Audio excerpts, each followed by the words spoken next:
kind of between lights right now. There's actually quite a few people out still cruising tonight for being a Sunday night. There's actually quite a few classic cars out here right now. So I figured I'd come out and just see what the heck's going on. And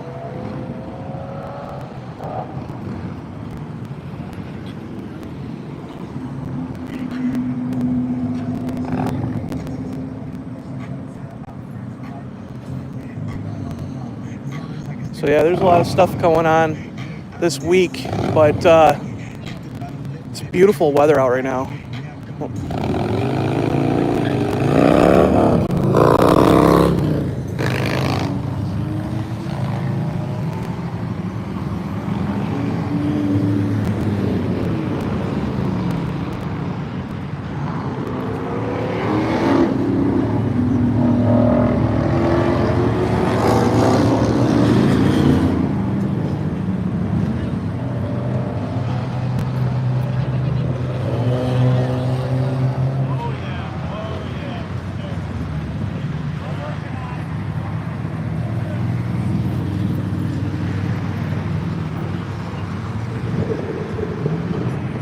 Might go stand out by the curb a little bit more.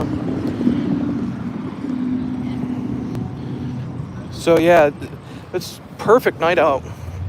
Temperature dropped. It's high 70s, but there's no like humidity. The last few days have just been humid as heck. So we'll come out here. Now, this is funny because this used to be a Kroger's parking lot here. And the funny thing was Dodge used to have their exhibit here every year for Woodward Dream Cruise. But now it's a strip mall, so now the Dodge exhibit for the last few years has been way up by almost M1 Concourse in Pontiac, Michigan. So we'll come over here and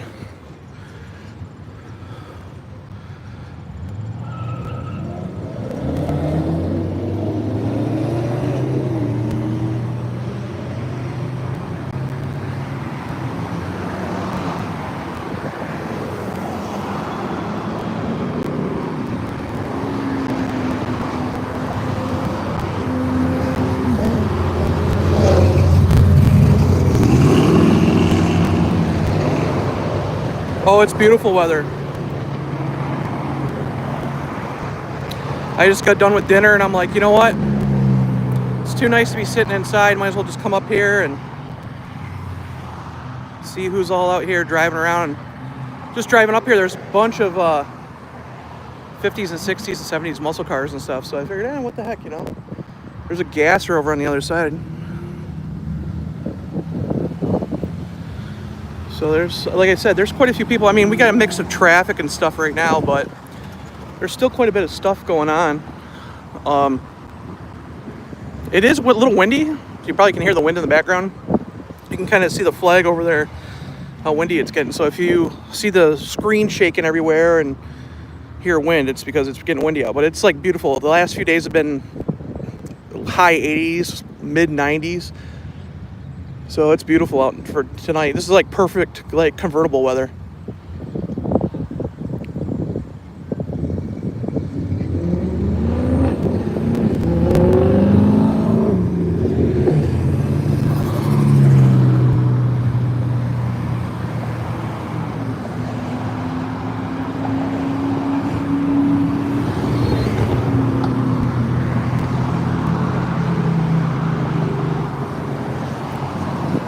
Oh, definitely. Like I said yesterday, there is I would say we have the most diverse car culture here in Metro Detroit than anywhere. There's a club for everything here. Doesn't matter if you like Mopars, GMs, Fords, everybody thinks we're all American muscle stuff here. It's a big portion of it, but there is so much cool stuff here. Old Ford F100 pickup. But yeah, there's everything's here. Doesn't matter what you like. There's some kind of group for something.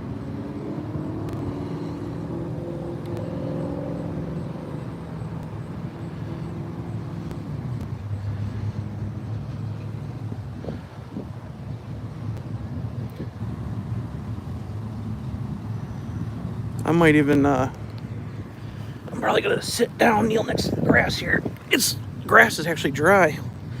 Sorry. But it's just, it's nice here. Oh yeah, I'm a diehard Mopar guy, obviously, but you know what? Living here, you kind of appreciate everything a little bit.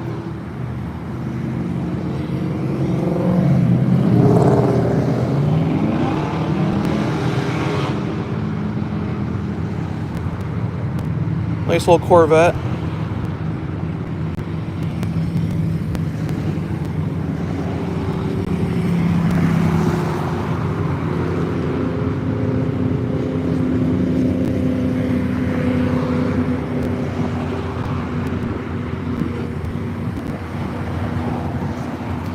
It's kind of funny.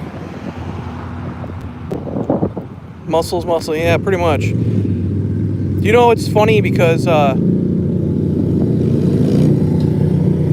lot of people that live here hate the whole cruise, hate Woodward because the cars are so loud. And there's a few select kind of people that wreck it for everybody with the burble tunes and all that stuff. But you can see right here, like right there at the light across the street from me. But yeah, I mean, there's tons and tons of like really diehard car people that move here for this reason. And Woodward is actually, you know, it's cool. Like Friday nights and Saturday nights are pretty busy down here. We have a lot of cool stuff to be seen, but this week's especially cool.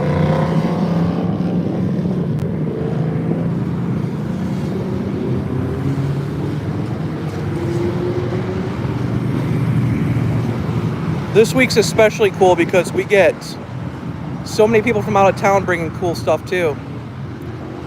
And then we have those diehards that only bring out their stuff for Woodward Dream Cruise Week.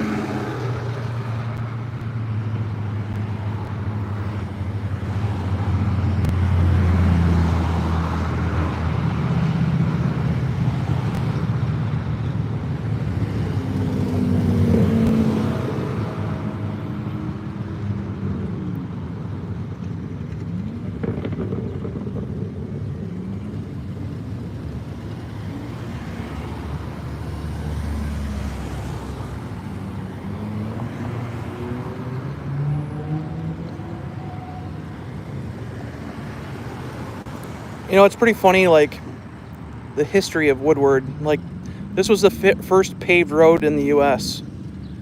And then, what was it, like 7 years after it was paved? I think it was paved in, let's say, 1927. 7 years later, they paved, I think, 17 miles of it. Did you, oh, you just passed me?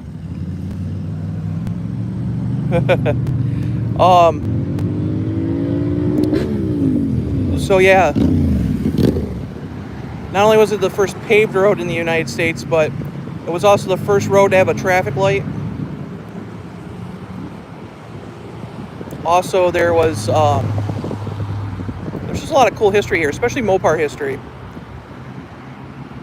Up the road a little bit, there was a Sunoco station back in the late 60s and early 70s that the guy that owned it was an engine builder.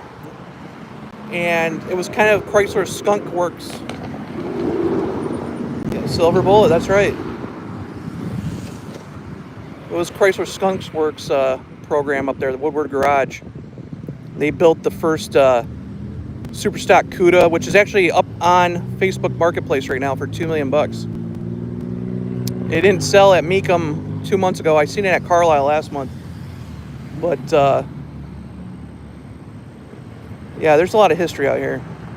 And it's cool because during the 60s and 70s, a lot of the, well, all the big three actually had engineers and stuff that would come out here and basically run on the streets with prototype stuff, like just stuff that you wouldn't believe. Like, for example, the famous, you know, fire chicken that was on the Trans Am hoods. That was painted by somebody that worked for GM, and people loved it out here, so they ended up putting it on the cars. I am at 13 in Woodward. I was going to go up farther towards Birmingham, which I might still do. But I wanted to kind of come down here because wanted to come down here a little bit because I got the stoplights, and this is like one of the busier spots here. Hellcat run with no hood on it.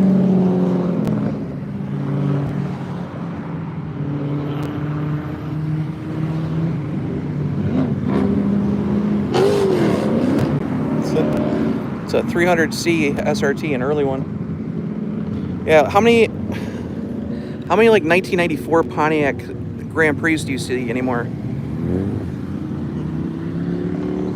I remember when everybody had those cars, you know?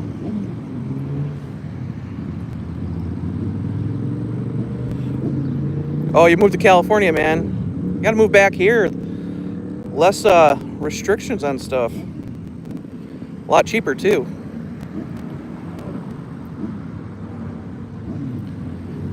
So yeah, there's just a lot of stuff to do. This next week is gonna be busy. We're gonna have a lot of fun. Here comes a Cybertruck.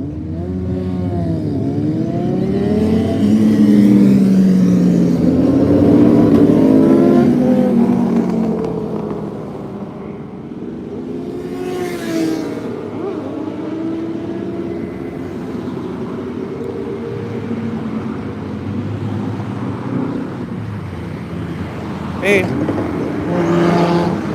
Charger Daytona Scat Pack.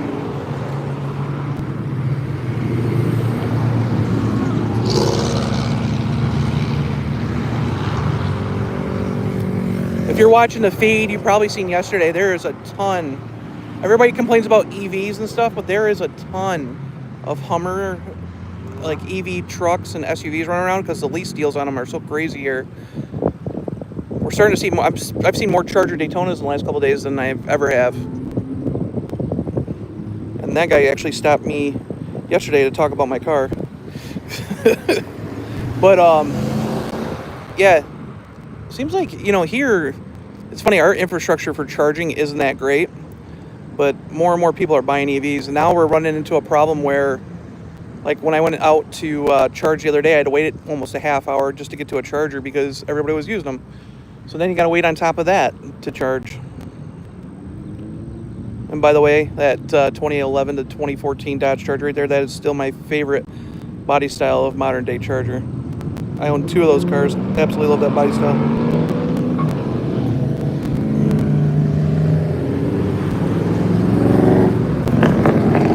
Oh yeah, I'll be doing a whole bunch of stuff. I'll let these guys go past before I start talking.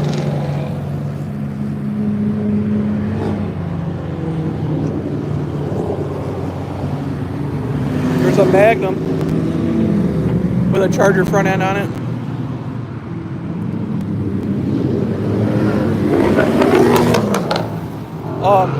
I only live like a couple of blocks away from Woodward, so for me to come up here, it's like, I don't know, minute drive, if that. If I wanted to walk, it'd probably be about 10-15 minutes. So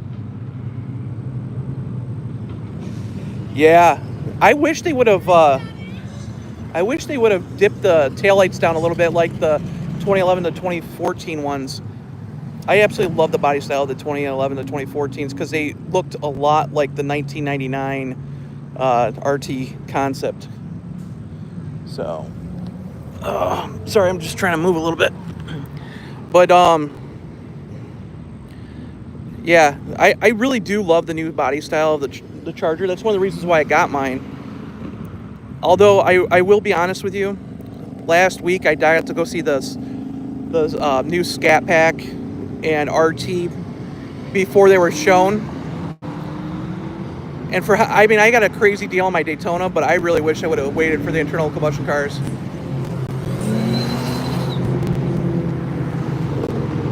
I think the new Scat Pack 6-pack car looks a lot more aggressive, looks a lot better in my opinion.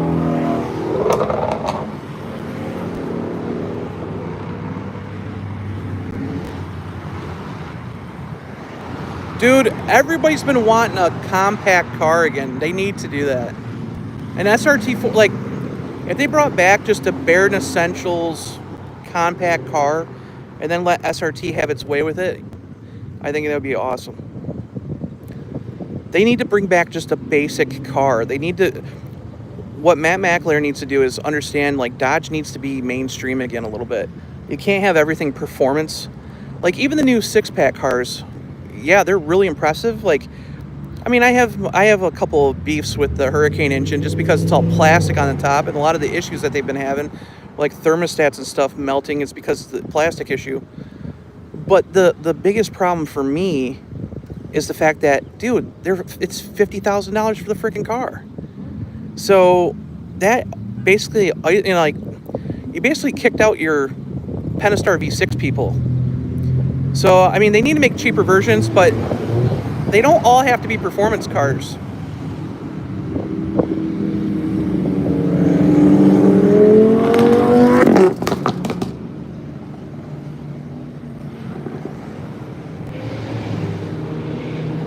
There was a Challenger with a drop-top customs convertible version, but Dodge just needs to get back to basics. I wouldn't want the Peugeot engine. I'm leery about that 1.6. It's been, that PureTech engine's got a ton of recalls and stuff on it. Hopefully they fixed it, but we'll see. Time will tell. Here comes the Escalade IQ. So yesterday, after I left Roadkill Nights, I left Roadkill Nights early. It was hot, man. It was like 95 degrees. I was sweating. My buddy and I, we ended up going, we're going to go to a car show in Clawson. And when we got down there, it was already, I think we had like 40 minutes left, and I was like, nah. So we ended up going out to the bar and having a couple drinks, which was nice because we haven't seen each other much. And then the funny part was, on the way to the bar, we're driving down 75, and there was a Hummer EV that was like broke down on the side of the road. Well, I had to charge my car, so I went to the fast charger near the bar that we went to. And while I'm sitting there, the car just got done. I'm sitting there with my buddy waiting for the car to get done, and all of a sudden this tow truck pulls up with that Hummer EV on it. And the guy ran out of charge. He had just got the thing, and he's like, I didn't know that it was going to run out of charge. It didn't tell me nothing. I'm like, dude, they got so many warning lights and stuff to tell you that it ran out of charge. He was like totally oblivious to it. It's just like a normal car. It tells you, like, hey, you know, your range is low, and then basically what you have to do is it starts shutting down like your air conditioning and stuff. So I don't know how you didn't know about that. One of the vehicles that just went by, hopefully it comes back around here. One of the vehicles that just went by was a 2015 to probably a 2020 Dodge Charger, but it had the Smith Ute kit on it. It's in granite crystal. It looks pretty cool. I seen it yesterday.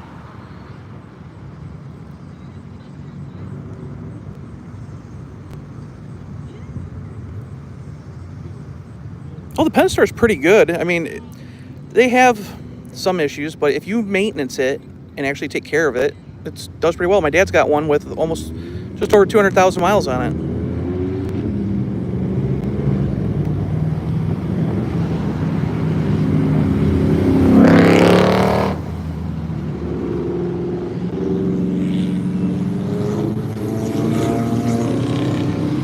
GT500.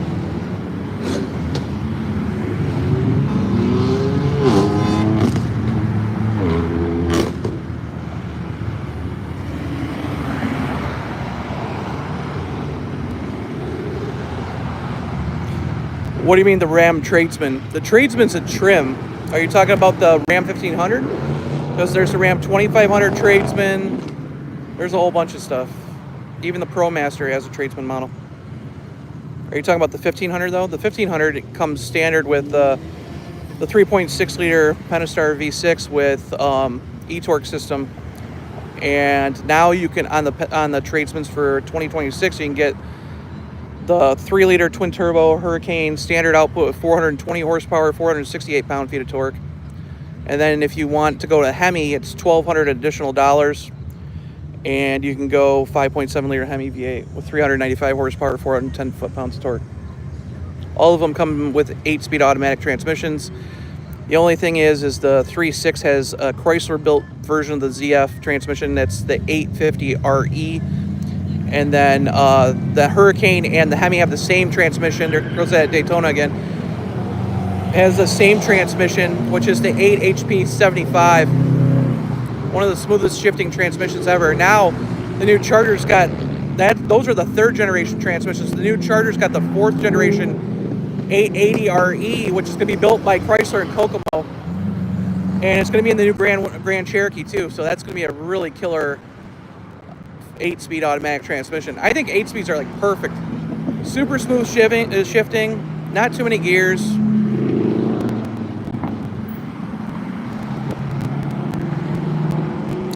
I agree. You got to remember that engine started development in 2013. It was meant to replace the 5.7 and 6.4. And both the standard output and the high output show that they can do that.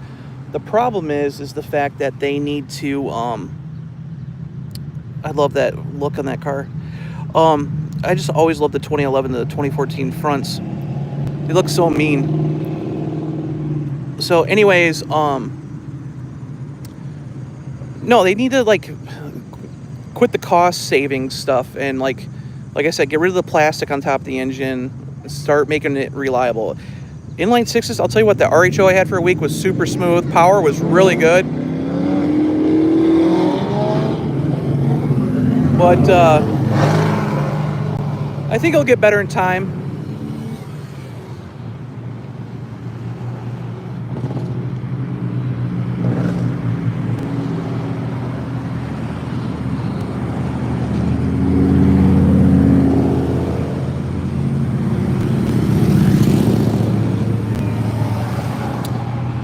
Well, from what I've heard, they don't have to do that because they have the 2-liter GMET T4, what they call the Hurricane 4. The Hurricane 4 basically right now makes like you've seen it in like the Wrangler, and you've seen it in a bunch of other vehicles. The Hornet, it has over like 270 horsepower. The thing is now we're going to get a new version of that engine called the GMA T4 Evo. They've been working on that for a couple of years, and that's supposed to have 300 horsepower. So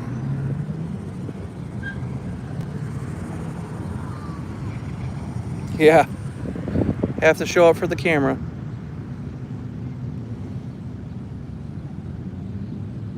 I wish you guys were like, you guys could feel the temperature here. It's like perfect. Absolutely perfect out. Beautiful night.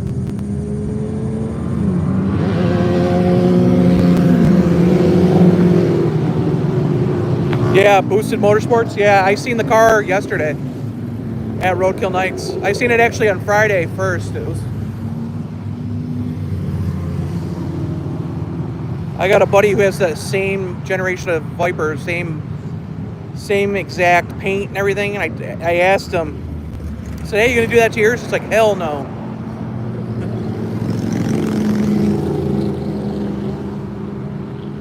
Ram Express should be arriving in dealers right now.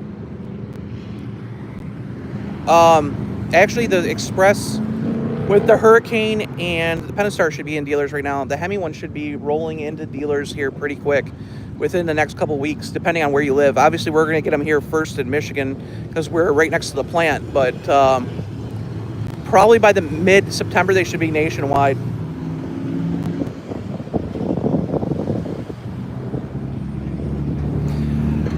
I think once the aftermarket gets a hold of it, I think that's going to be a lot of fun with what they do with it, but we'll see. I just, my whole thing is I absolutely love V8s, but the problem is everybody's putting their faith in the Hemi, and I understand why Chrysler's doing it. Like, I was at a meeting, I showed you guys on the video, Bob Bordendorf, the head of Jeep, he was talking about how the Hemi's not going anywhere now. A lot of it had to do with emissions and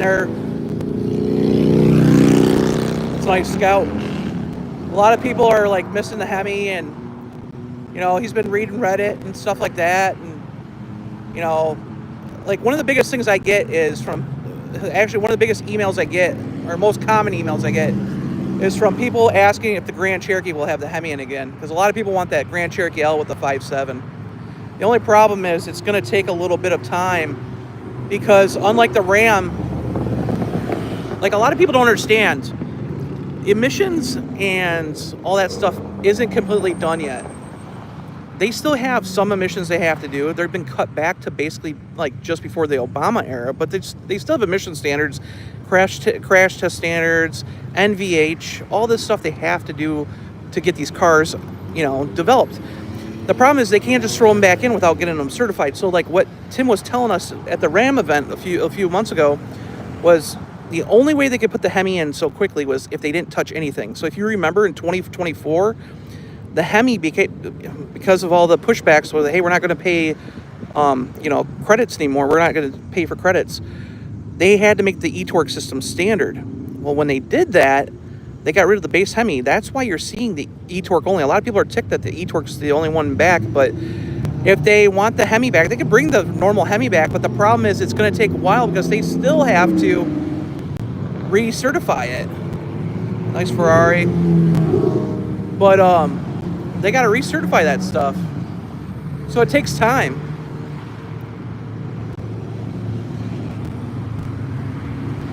So since the Grand Cherokee hasn't had the Hemi in it in a couple years, they have to go through that whole certification process again, which could take anywhere from, I don't know, 6, depending on how everything is, 6 to what? Probably 18 months. Yeah, there's a couple cops down there sitting there. There's actually 2 cops. You can't see it behind this. It looks like a Grand National there, but or maybe it looks like a Buick Regal. But there's a couple cops sitting down there in a turnaround. The Royal Oak cops are having a field day. They love this because they bring out all their cops and they pull everybody over because it's big money for tickets here. Wait till you guys see next Saturday. I'm going to get a spot up at the Dodge display and have, I'm going to probably have my Daytona up there, and then I'm going to have the 79 300 that we have up there as well. So I'll be doing some live streaming for sure up there and having fun. But wait till you see how many cops are out that day. Yeah, it's a Regal.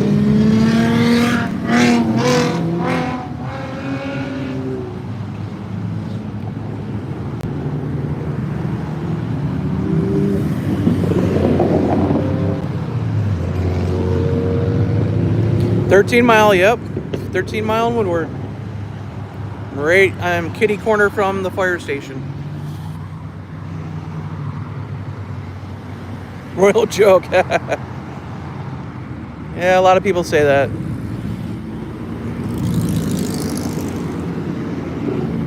It just boggles my mind. Like, again, I understand. Like, I wouldn't have a problem if they pulled some people over. They have those like verbal, like the constant backfiring exhaust and stuff. Like that stuff's stupid in my opinion. But the thing is all these cruisers out here, even if they park in lots and let's say some of them are soliciting, as long as they're not destroying anything, they're minding their own, like P's and Q's. A lot of them go and buy pops and food from the restaurants down here, and it's big money even during the week. So the ice cream places are packed all the time. Like if I went down the street here a couple blocks, the ice cream place would be packed out the, all of them. There's like 4 or 5 of them around here. They'd be packed out the door, especially on a night tonight. Oh, cool, man.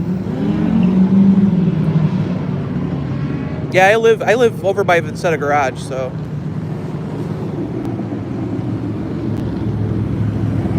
It's a beautiful night out. I figure, hey, come out here. People are bringing cars out that they usually don't bring out. I mean, every weekend is pretty good, but this is Dream Cruise week, so we get people from out of town that come in and they bring their class cars, and really this whole week leading up to the Dream Cruise is really the only time we get to actually see these cars out on the road, because on Saturday of the Dream Cruise, it's bumper to bumper traffic and hardly anybody drives. You can hear the tree frogs above me.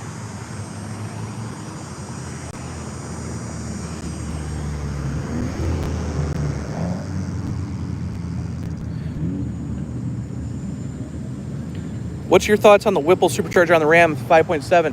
Well, you guys probably seen my live stream from it. I'm kind of excited. They never told us anything about it. So I reached out to my Ram rep. I'm waiting for some clarification on what parts are coming available, prices, all that stuff. I'm sure they won't say nothing just yet. I think they just rolled it out to build excitement and didn't say nothing. But I'm waiting to get all the details before I put it out to the public. If you watch the TFL video, I'm in the TFL video taking pictures and stuff. That was one of the first things that caught my eye there. I think it's great that they're doing stuff. That wasn't actually, if you look at that truck, that was a Express that they did that to. If you could put a 3-liter Whipple. The funny thing is the Express with a Hemi basically starts out at about $51,000. If you could put a Whipple on an Express and basically build a really kick-ass street truck for under 60 grand, that's awesome.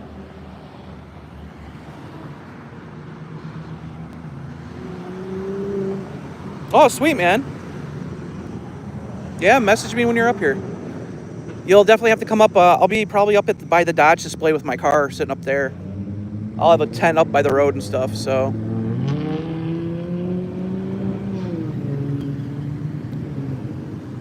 Yeah, but there's a lot of stuff going on this week. If you connect with the channel here, basically Friday is the emergency vehicle parade in Ferndale. I'll be down there for that for sure. The emergency vehicle parade's awesome.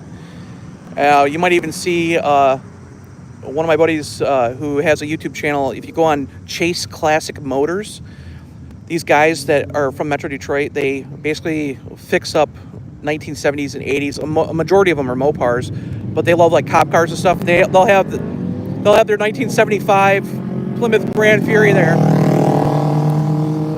But one of my buddies that's on here, his buddy has a really cool Ford brush truck from Kansas, so it's pretty cool too. But so I'll be down there for that. Wednesday, we'll be at Mopars at the Donut Cutter. It's like right by my house, so I'll be up there all day. If you know Ryan Dutt, he's the auto archaeologist. He's got an awesome channel. He'll be there too. So I'm hoping, if my dad's watching this, which he probably is, he just got back from up north, he'll be bringing down, I might go up and get the 300 from his house up in Port Huron and bring it down here for that event. So, would the GME T4 make a suitable base model charger? No, it would be fine for the Charger. It's got plenty of power. I just, it's kind of funny because I do like the power of these new little turbo engines and stuff, but the problem is I've always been a person that likes, I'd rather have a naturally aspirated engine with a little more displacement. That's a pretty cool wagon over there. A Ford wagon. But I would rather have, more displacement. I've had a Pentastar V6. That thing got 28 miles a gallon in my Durango GT. Absolutely loved it. Thought it was great. I think the Pentastar would be a good fit for that car.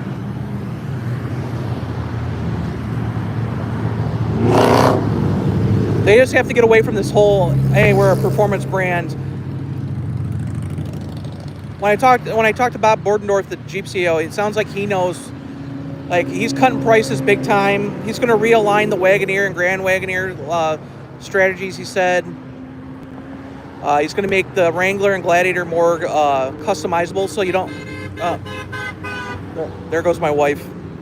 That was my Durango RT right there. But anyways, he's going to make the Gladiator and Wrangler like more customizable. So basically, you don't have to get the Rubicon anymore to get like all the fun features and stuff, or the Mojave for the Gladiator. Basically, if you want certain options that are locked into those trims, you'll be able to get it on lower levels. So he seems like he knows what he's doing. When I talked to Chris Fuel at Carlisle, I was really impressed after talking with her at the DYC for the 100th anniversary media event. Like, I've been talking for the last 3-4 years hardcore about Chrysler needing to go back to blue collar luxury roots instead of trying to be a mainstream brand. And it sounds like that's what they're doing. So I'm happy. Their biggest problem right now is money. Their stock is just falling off the roof. That a lot of people don't understand this is the Hemi thing wasn't like the return of the Hemi wasn't really in play until probably a month ago. They had been testing the waters. They knew something like this was coming when Trump came on board. That document that you keep seeing some of the YouTubers pass around saying stuff, that is a supplier document. I got that in April. So we knew what was coming and stuff, but all that document says is they're looking into it. It wasn't confirmed. And then now that, the big beautiful bill's passed, now they're starting to make changes and stuff. So the thing is again, a lot of people don't understand this. Even though the emissions are rolled back and it's going to be hard for them to go back to where it was, if the Democrats get a majority government in the next election, you know what's going to happen? They could easily... Oh, here's my wife.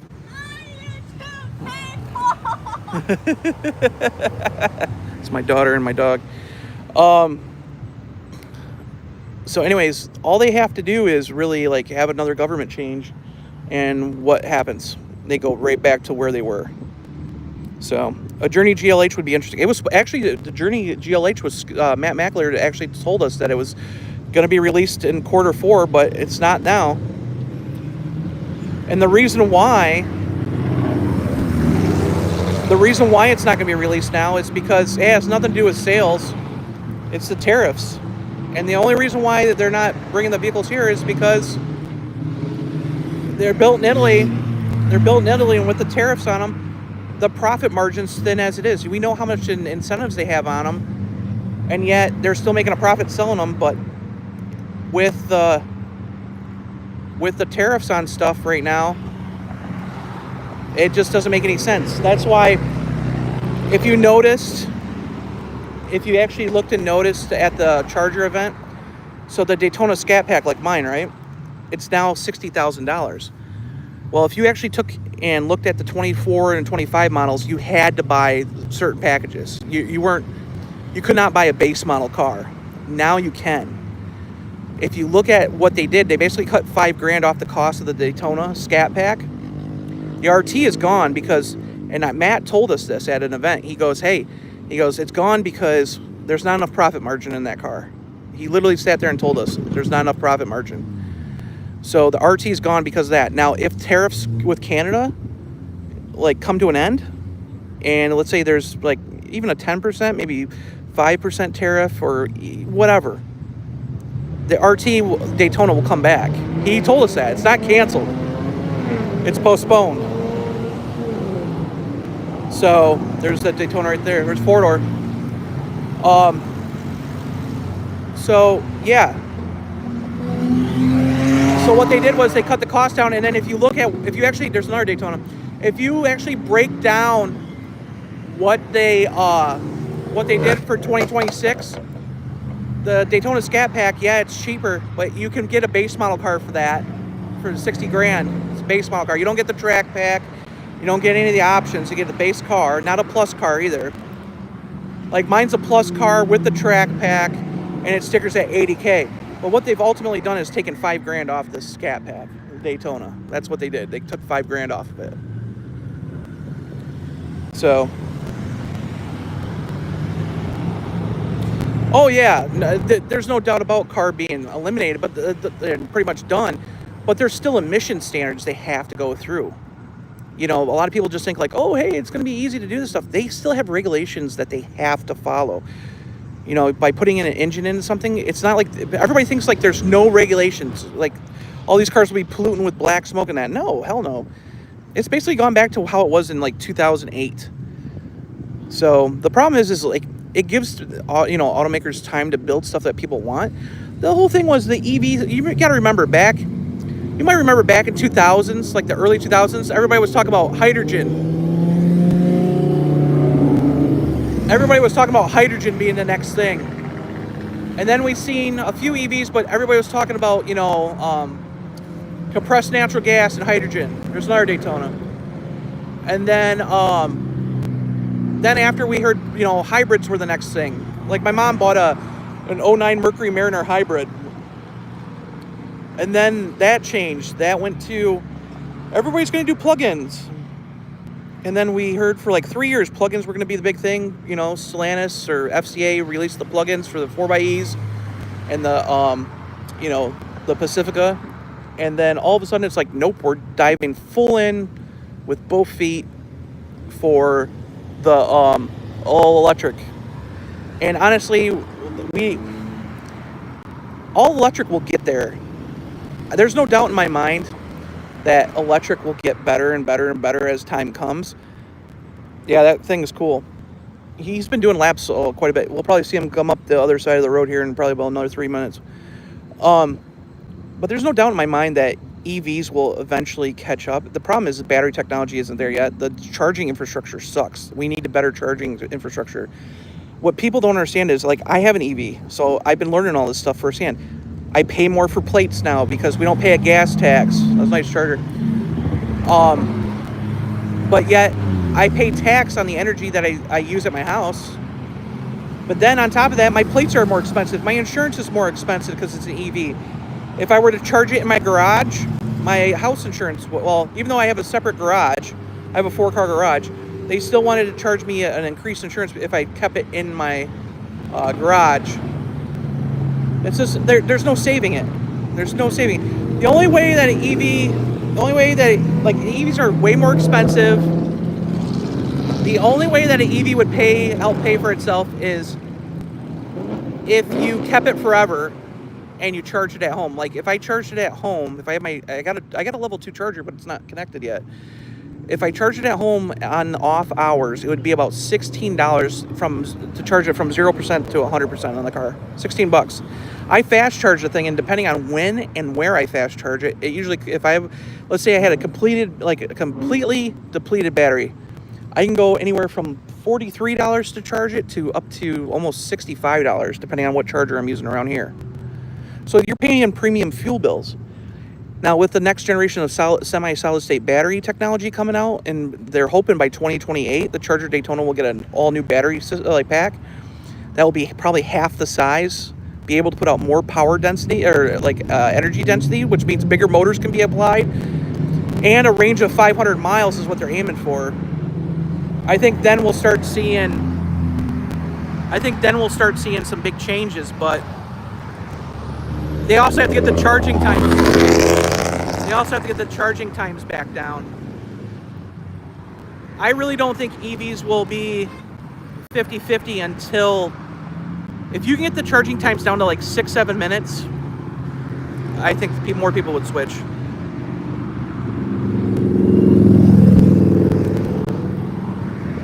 Let's see here. That's the Hornet. I'd love to see a proper Dodge-styled affordable car. Oh yeah. Well, like for example, they keep saying in the car industry, like the actual passenger sedan segment is dead. Everyone wants SUVs. Dude, SUVs all look the same. Look at, there's a Ford Edge. Look at, there's another Ford Edge. There's a Flex, so that looks a little different. But most of this stuff looks the same. It's all this jelly bean shape. The problem is passenger cars can easily come back. That's one of the reasons why I went to a Charger. I like cars. The new Charger's got a hatchback to it. It's a lot more functional than anything like I had before. It's got enough room in the back. It's a full-size car. Everybody complains that it's a big boat, but you know what? I got 2 teenage kids. They fit in the back. My wife and I can both fit in the front, no problem. And we can go to the store and pack it full of stuff. So, you know what? Cars can be useful. Trust me, in 50 years, you're not going to see 150,000 SUVs cruising this road. But Toyota and Honda know how to do passenger cars. They sell over 200,000 units a year. If you look at the last generation of Chrysler 200, the very first year it launched, for a full year, it sold 148,000 units, I think. Last year, I think Honda sold 178,000 cars and Toyota sold 210,000 Camrys or something like that, somewhere in there. But if you don't put all the options in these cars and basically build them like for how they are. They're supposed to be like appliance cars, you know, something that's reliable and affordable.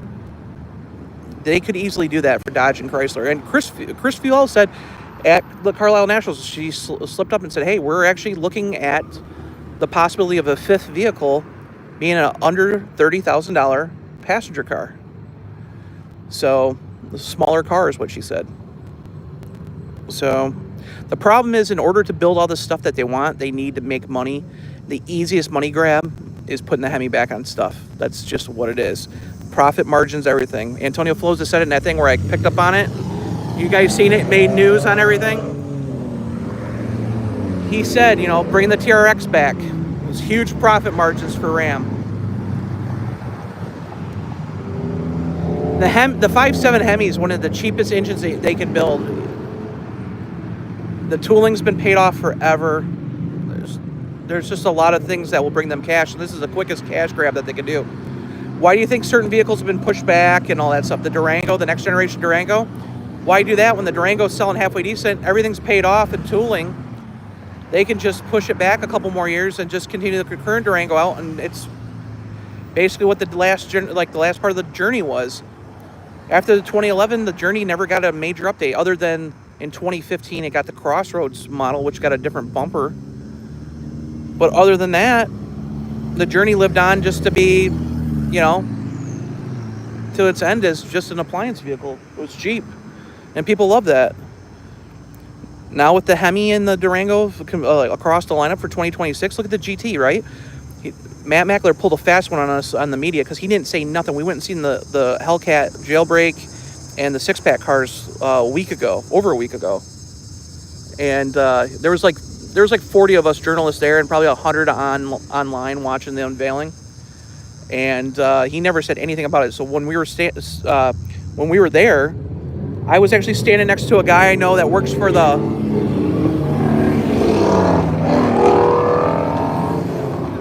I was actually standing next to a guy at the event that I know from the Detroit Free Press. And he was at the event with me the week before. And he's like, what the heck? They never told us any of this. So I'm pretty sure like all this stuff is just like last minute stuff, because I even had official pricing of the Durango, the 2026 Durango with the V6 models last week in my hands. So this stuff is all new. Don't let everybody think like, oh, hey, this is in the works for a long time. It's not. This I could show you the pricing for the 2026 Durango like GT with a V6 in it. So that's the thing. All this stuff's changing because, hey, we need to make cash. We need to make cash now. Antonio Filosa said in the call, they need to make cash. The first thing is they need to bring out products fast that people want. Second is they need to make money. And then the third one is to bring new product using that money. What's my opinion on the 2001 Ford Mustang GT? I've never been a huge fan of the Mustangs like that.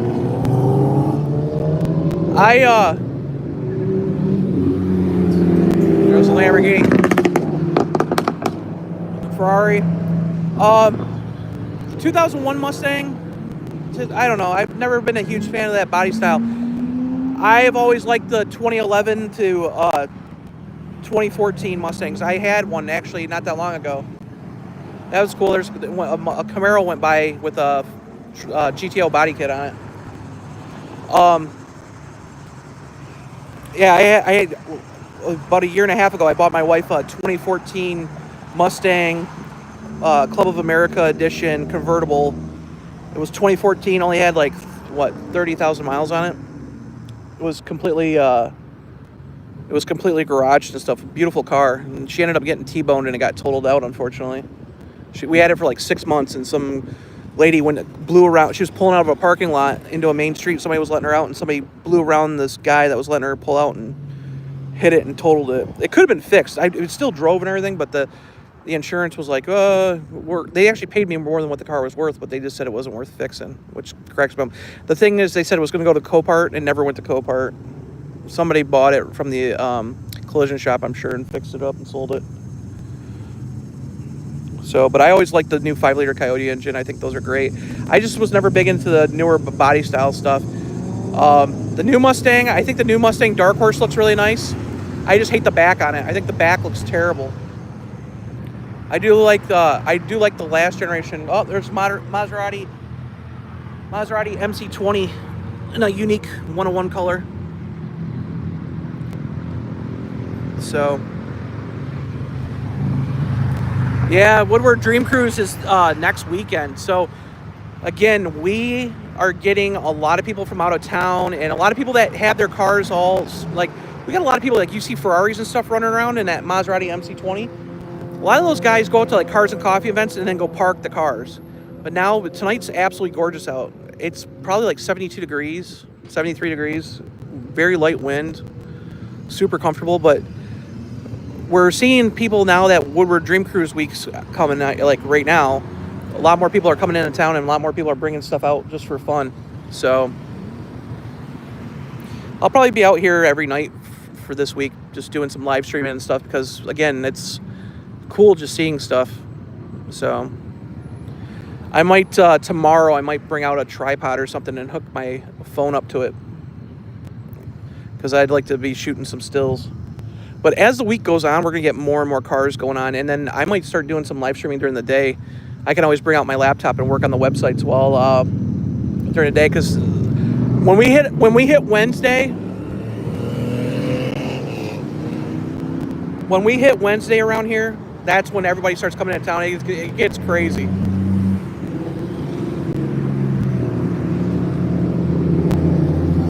I'm gonna kind of pull the camera back a little bit because now the headlights are kind of shining in. I'd benchmark the Ioniq 5N if I were Dodge. Yeah, it's okay hatchback. I mean, it looks really cool. They'll recover faster than GM. Varo's brain dead, and GM went the majority 4-cylinder, and they are crap. Well, their biggest problem right now is their 8 cylinders, which are known for to be bulletproof, are crap. That's the problem. Uh-oh.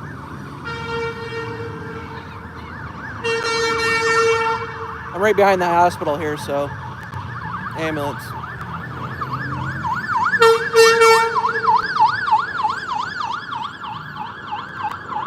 The cops are still down there. They got someone. There's whoever's pulled over. They've been pulled over for about a half hour. Oh, here comes another one.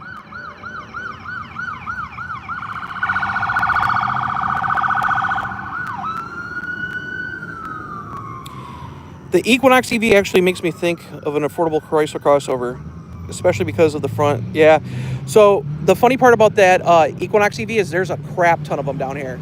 I hardly ever see Chevy Blazer EVs, but I see tons and tons and tons of Equinox EVs all over the place. My cousin sells Chevrolets. He's a Chevy salesman, and he goes, they can't even give away the Blazer EVs, and they're dumping. The funny thing is, they're dumping the normal Blazer. They're dumping the normal Blazer to keep the EVs. Hey Dan, how's it going, man?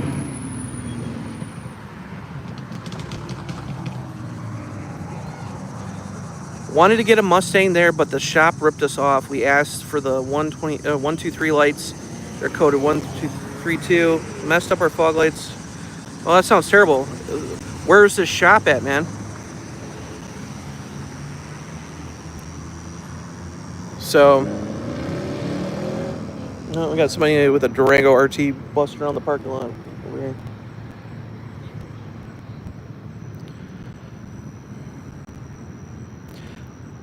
Before I switched to Mopar, I had an 11 GMC Terrain. Had the 2.4 4-cylinder, and the engine had to be replaced at 33,000 miles. Scored cylinders, burned oil. You know what, dude? A lot of these small turbo 4-cylinder engines and stuff, they have just had they're so small and they make a lot of power, but man, they just have tons of freaking problems. It doesn't matter if it's Ford with their EcoBoost stuff, you know, GM, or even Stellantis. I just always like a bigger engine.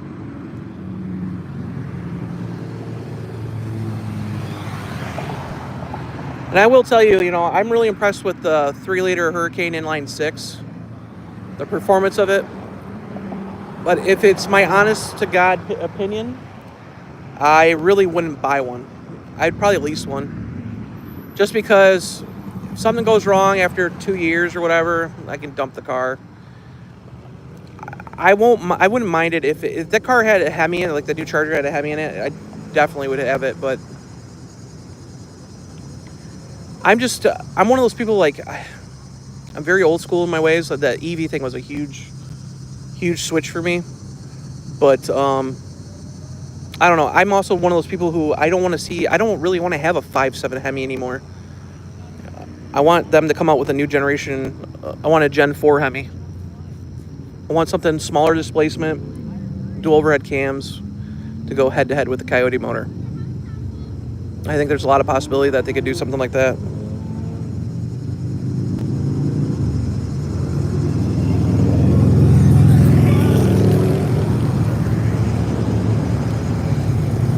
Oh yeah, well the Hemi's coming back. It's going to be a couple years.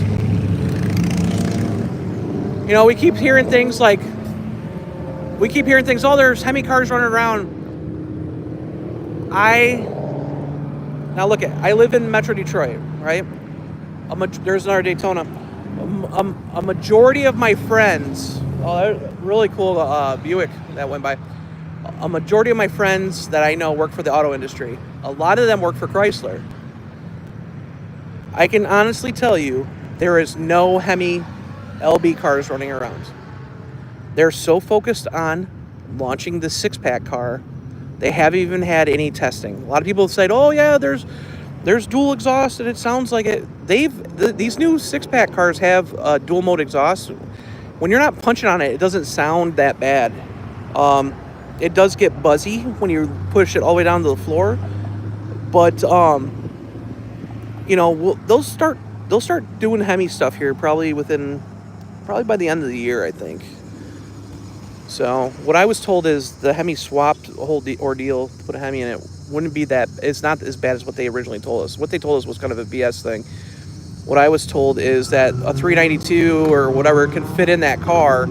It's tight, but they have to make some alterations to like the headers and a couple other things because of the 4-wheel drive system.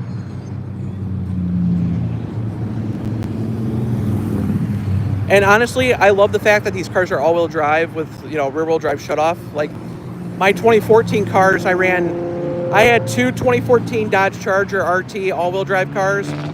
Both of them ran C Automotive tasers, and with forced rear-wheel drive. Because I live in Michigan, I needed 4-wheel drive.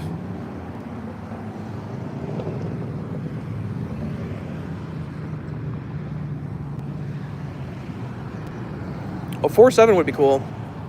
Yeah, it would. My favorite, if you had to ask me what my favorite modern day basic Chrysler motor would be, it would be the 4.7 PowerTech or Magnum V8. Everybody complains about, that engine burns so much oil. I have had 2 of them. I drove one, I put 120,000 miles on the one. Bulletproof motor. As long as you, like I said, if you're common sense wise smart, hey, I'm gonna get an oil change. I'm not gonna wait 10,000 miles for an oil change or 6,000 miles. If you do 3,000 mile oil changes and actually take care of stuff, put a new air filter in it, make sure the fluids are right, switch to fluids every once in a while. Now with the new transmissions and axles and stuff, they don't even want you to switch in the fluid. But the thing is if you actually need to do maintenance on your car and take care of it, you won't have any problems. But timing chain has to be replaced at 120,000 miles. Replace it.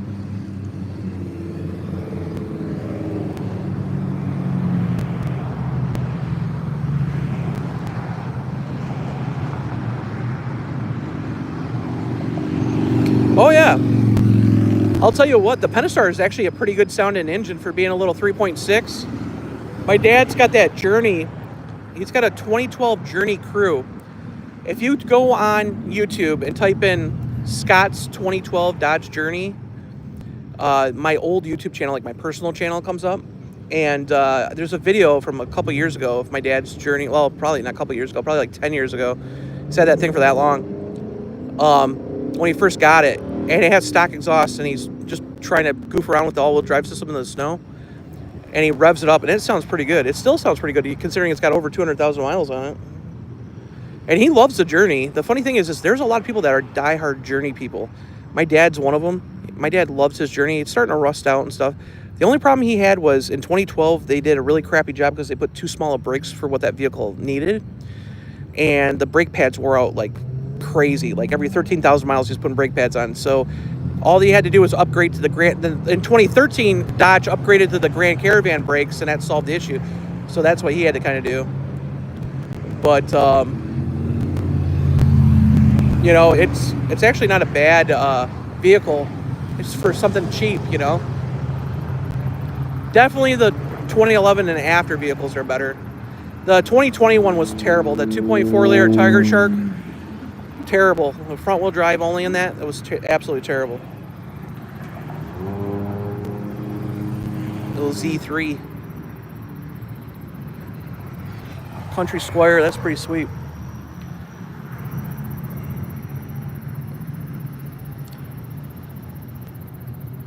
Yeah, Ford in Greenfield. What do I think of the new six-pack? I was just talking about it. I think it, dude. So when I was at the unveiling for the media, like a week before you guys seen it, after the thing, I went up to Matt Mackler and I said, you know, you really upset me because now I wish I would have held out from not buying my Daytona, because I think the styling on that car, because it has that mail slot grille and it's got the power dome hood, the R-Wing's cool, but the Charger Daytona looks very, how can I say it? It looks very toned down because it has to be more aero, where they need more cooling for the six-pack engine, so the car looks meaner. It looks like it's pissed off, and I like the looks better. So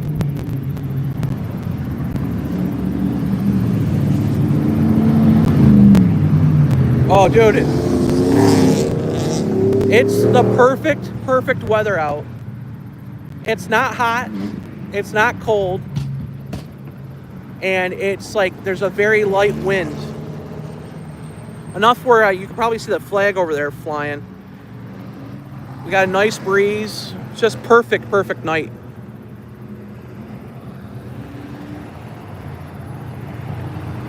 But don't, you know, honestly, while we're talking about the Daytona and the Scat Pack, you know, six-pack cars and stuff, I love the styling. I think the styling is really good. I mean, there's a reason why I bought, or at least my Daytona. My Daytona, I didn't want an EV, but I liked that car so much, the way it looked. I wanted one. And then with the deals came down as low as they are, I was like, I gotta get one. Even if I had problems with it, I don't drive far. Obviously, I mean, I live down here. I do car events and stuff. So I'm basically, other than cruising Woodward, I don't do a whole lot of driving other than going up and seeing my folks. So, no, they did not let us, the media, drive them just yet. We did ride in them at Roadkill Nights, and the power is actually really impressive. The funny thing is like, yeah, they're not bad. They feel about the equivalent of what the old 392 cars did. The mid-range is really good in them. Really good. If you look at the specs on that motor, you're getting 90% of your torque at 2,500 RPM. And then all through the mid-range, you're keeping about 85% of your torque. So, I mean, it's very quick to respond. The only thing I can say is, you got to remember, the LB cars are bigger cars than the outgoing, you know, LA and LD Chargers. So the problem is you're adding, these six-pack cars are weighing as much as a Hellcat. So when you look at the quarter mile times, a lot of people are complaining about the quarter mile times on these six-pack cars. So the Scat Pack with the high output does a quarter mile in 12.2 seconds, Dodge says. If you look at the Challenger 1320 from 2023, Now, my business partner had one of those.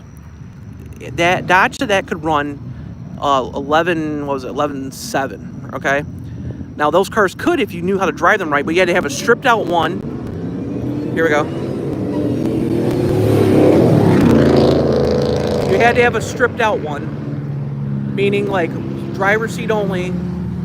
You had to have, you know, obviously they came with drag radials, and a lot of times the trans brake actually slowed you up, so you had to, like, you know, just basically put your foot on the brake and just kind of launch it that way instead of using a trans brake. But the thing is people are so impatient. They want this car to, like, beat all expectations. Well, if you look at that 1320, it weighed about, what, 4,500 pounds? The Hellcats weighed, you know, close to like 47. This car weighs 48. It's got standard all-wheel drive. You can't tell me that Dodge won't be working on special edition cars coming up and make them faster. People just want stuff like, I want it now. Well, that's not how it works. So the cars are pretty, I would say pretty comparable with the outgoing 392 cars. At least the Scat Pack is. I really wish that Dodge would put those two cars, put a Challenger, you know, Scat Pack wide body up against the new Scat Pack, and show how they how they perform against each other. I think there would be a lot better understanding about those two cars.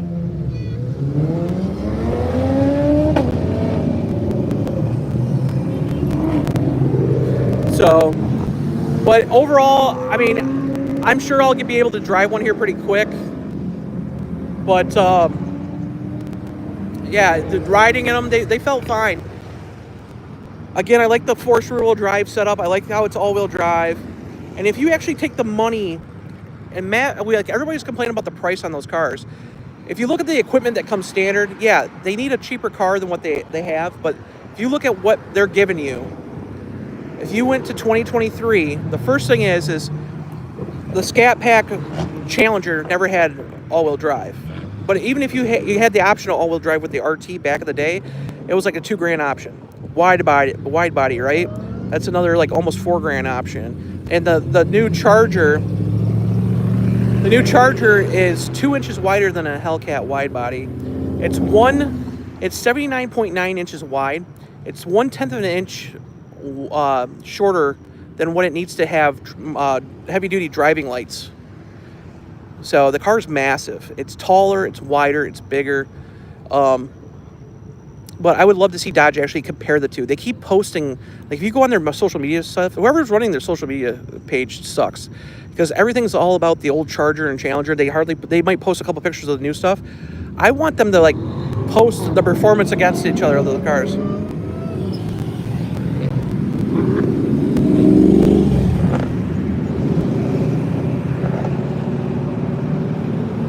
Yeah, there's quite a few out here. Nice Challenger. So, I just think Dodge could do a better job at marketing the car too. It's funny, when I went to, there's this park right over here, I went to this all EV car show last week, and none of the EV people really knew about the car. So you think the people that Dodge was being kind of like marketing that Daytona for, they would be like, oh, hey, you know, let's do something with the EV community? Nope. And the funny thing is that Daytona is really the only car I've ever seen that the EV community hates it because it's not EV enough. Some guy literally told me that. And then the actual muscle car guys hate it because it's not a muscle car. And it's not a muscle car. It's actually a really nice GT car. But you know what the funny thing is my Daytona Scat Pack is still faster than the new six-pack cars. So those new ones do 0 to 60 3.9 seconds. My car does it 0 to 60 in 3.3. So I drove a Hurricane and a Ram, though the dealer wouldn't let me get on it. Oh man. I had an RHO and that thing was quick. That thing would beat, I guarantee you that thing would stomp my 2023 Chrysler 300C.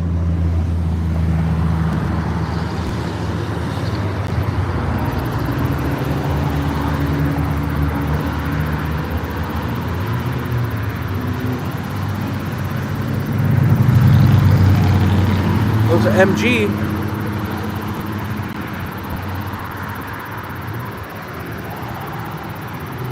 I'm gonna get up, do some walking around a little bit.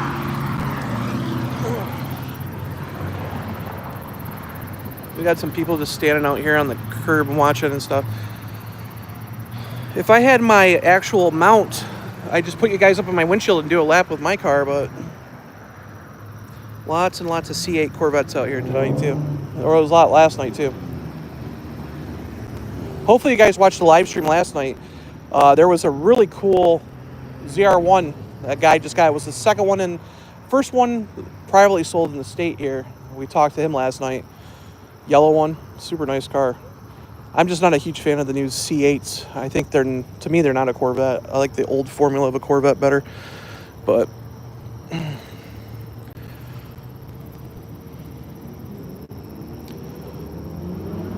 got somebody without headlights on.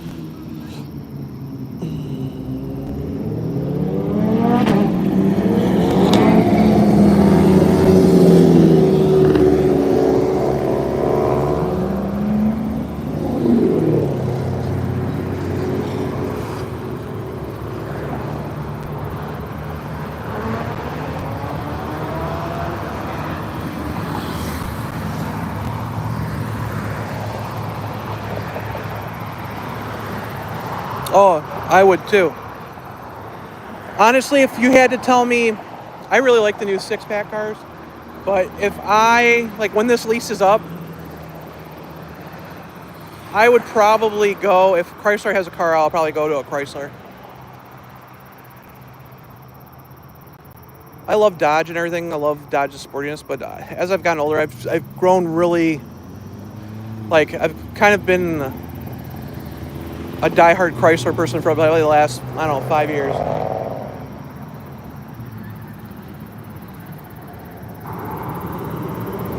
Maybe it's because I'm getting older. I don't know. There's just something different about Chrysler vehicles. Like my 300C, it was a little thing. So yeah, they're the same exact car. Pretty much same material, same everything.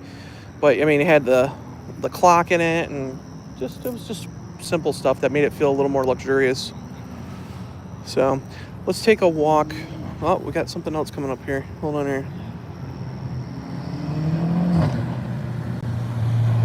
BMW.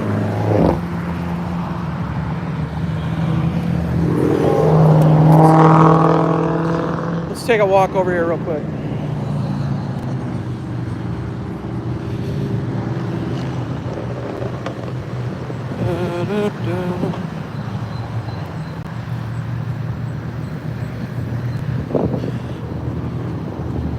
See, like I said, there's cars for everybody around here. We got Volkswagen people hanging out. So you want to see something really funny? So here's my key fob. As soon as I walk up to the car starts, see the key fob starts blinking? So now the lights come up for the welcome mode. Well, watch this. The car's locked. Now, I have my keys in my pocket. Passive entry doesn't work. It worked for about 2 days. I got an over-the-air update, and it fixed it. And now it doesn't work again. See how the key fob starts freaking out? Now watch. I hit it. I hit it once. Look at. Now it blinked. Now I can open the door. And now the other thing that's weird about this car, like I said, it got an update about a week ago. So when I start it up, the screen goes on, and it goes on to auto, and it has graphics and stuff. Well, basically, let me see if I can get this without making it shake around a lot. Basically, come on, focus. See if it focuses in. Come on. That's the thing about YouTube. You can't focus anything. So anyways, I'm going to start the car up, okay? Watch what the car does. It's kind of comical. Okay, starts up no problem, right? It says here, map display loading. Please wait. And then it says vehicle's ready to drive because it's ready to drive. But once that gets down, It'll say map display. Hold on here. It says map display is loading. Please wait. None of the graphics work. I got the speedo. I got what the speed limit is and the range, and that's it. Now, if I go to, and regen, but all the graphics are gone now. So there used to be like, it looked like, normal speedo, like a circle. You had your speed in the middle, and then you had, instead of having RPM, obviously, you would have what your range is in big, bold letters. Let's say like 240 miles or 111 miles or whatever. And then it had regen, like when you're regenning, it's say charge or, energy. So basically when you're driving. But if I turn it to, if I go down here to the drive mode buttons, and of course this wants to focus in, but for some reason, maybe it's because the camera's dirty. Hold on here. I don't know why it's not focusing in. I don't know. Anyways, if I put it into street mode, or sport, I'm sorry. See, it says sport. All my graphics work. So for some reason, if I go back to auto, it's blank.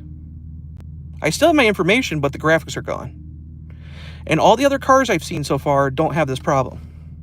I haven't had any issues whatsoever other than the passive entry thing, which for a while I had to go to the front of the car to lock it and unlock it, and the key fob still didn't work. Now it's that, and I lost my screen. But the weird thing is they keep updating the car. So sometimes I come out and I have 2% lower battery overnight because the car got an update. And it's constantly updating, and it's getting better and better and better. But this is the kind of stuff like being technically it's the first year, even though this is a 2025, it's not a 2024. But technically this is like the first year of we're kind of like beta testers. So I understand that, but it's kind of frustrating when you come out and you're like, oh, they fixed a bunch of stuff, and then there's something stupid like the passive entry doesn't work, or your main screen is gone. But like if you do like sport mode, like I said, graphics come up. If I do track mode, car gets louder, of course. Everything comes up. All my stuff works in all these modes. All my timers and everything, they all work, no problem. If I do drag mode, it works. So it's kind of comical. This is the EV. This is the Daytona. So it's kind of comical, like they still haven't got it right. but again, it's not enough to tick me off. It's just kind of frustrating. But you can see, like, for example, like here, I really not got on it hard. And my best quarter mile time right now is 12.6 in drag mode. So you got to think, this car is 6,000 pounds. You know, it could probably do faster. But, you know, I'm a big guy too, so it doesn't really help. But the other thing I'm not a huge fan in this car, I got to turn the air on, because the only thing is this car with an all black interior, even if it's, I really wish, what really upsets me is you can get the glass roof option, which I hate. Somebody broke their glass roof, by the way. I'll tell you guys this. Somebody broke their glass roof on the Dodge Charger Daytona EV page on Facebook and got a quote from their dealer. How much do you think it would cost to replace the glass roof? I'll let you guys give some time and you guys can figure it out. But I'll tell you the answer. But anyways, the car is really nice. But the problem is this is Carlos Tavares era stuff. So like the plastics, these haptic buttons, they're all cheap. And I've already talked to some of the guys on the design team, and the biggest complaint internally are these haptic buttons. Everybody is ticked off that they went to haptic buttons, and it was all done because of cost. No, Dan, it was $3,500 to replace the glass roof on the car. I wish they would have had a sunroof. Like I've had all my cars for the last 20 years have had sunroofs. This one doesn't. But anyways, everybody's complaining about the whole thing. So I was talking to Scott Kruger last week at the unveiling for the media, and it was his actual first day being announced as the new head of design for the Chrysler, Dodge, Jeep, and Ram brand. So I went up and congratulated him, and I was talking to him. And and it was funny because Scott's super nice. You got to remember, Scott, you might not like him a lot because he was the one who basically designed the Alfa Romeo Tonale and the Dodge Hornet. But Scott also designed the Gen 5 Dodge Viper. He's been head of Dodge design. This is his baby. This car is his baby. This car was completely designed under him and his team. And they used the 1968 interior as a kind of an influence, kind of how everything's kind of laid out horizontally. This is why the screen's horizontal and everything, except for they tilted it instead of being flat. Because, like, if you remember, like a 68 Charger, let me zoom out a little bit. 68 Charger, everything was kind of flat, like the radio was flat and everything. And then it had the climate up here. Well, obviously they put the climate down here, but even the climate controls down here are just like a 68 Charger. So anyways, I had to laugh. I was talking to Scott, and the first thing he goes, whoa, he goes, yeah, but he's had a Daytona for about 6 months as a fast feedback car. And I said, well, I've had mine for about 3. So he started going, he goes, hey, what do you like about it? And what don't you like about it? It was funny because he actually wanted to listen to what we, like, as an owner, he wanted to hear my actual input on it. And the first thing I told him was, the first thing I hate is the fact that it doesn't have a sunroof. And he told me the reason why they didn't put a sunroof in this thing, and that they're looking at probably doing it in the future, is because the glass roof was more aerodynamic for the EVs. And now that semi-solid state batteries are going to be tested in this thing starting in the fall and that, and they're going to have better range, they can probably fix that. The other thing I told him I hated was the haptic buttons, and he started laughing. And I go, what's so funny? He goes, internally, that was the biggest complaint we got about the car. Everybody loved everything in the car except for the haptic buttons. And he goes, we'll probably change those out with the refresh. So if they put physical buttons in here, like little toggle buttons or anything, alone, that will be a game changer. The other things I'm not a huge fan of on the dash and stuff, is it's multi-tiered now. So, like, my hands are down behind this. This sticks up. This is not a tablet so much as it's barely up. This tablet here actually sits lower than the upper IP. So you have the upper IP and you have the lower IP. But the thing is, you also have this trim that goes around with the trim in the back. And I will tell you this, it looks cool at night, but this is the biggest bitch to dust in anything I've ever had. Like, this car, it gets so dusty. It's all black to begin with, which is fine. I love all black. But this car sucks to dust and keep clean. And I'm OCD about how my things look. So I'm always like dusting. And then in the doors, like, this doesn't have the carbon fiber and suede package. This is just a normal one. So you get this really cool texture down in the door panels and goes all the way, wraps around the dash. All right? It looks cool lit up at night. The only problem is this stuff can get down here. So you got to take a rag and wipe this all out. And all this stuff is like that, not vegan friendly, whatever it is. It's like the eco-friendly, like, leather. It's not leather. It's like, it's plastic, like, material that feels like leather, but it feels very soft to the touch, but it still kind of feels cheap. And all the automakers are doing this now because they don't want to kill animals for their leather and stuff anymore, but it's weird. The squared off steering wheel, like a C8 Vet, absolutely love it. I'm one of those drivers that always drive like this, so it works out great, gives you more leg room. Controls are good. I hated this part at first, how deep this was. Like, I can rest my whole hand on the top of the airbag, but now that I've gotten used to it, it doesn't bother me. The best design is this pistol grip shifter. But, like, out of all the shifters that they've come up with, this is my favorite. It still acts like you can see, I have to click it into gear.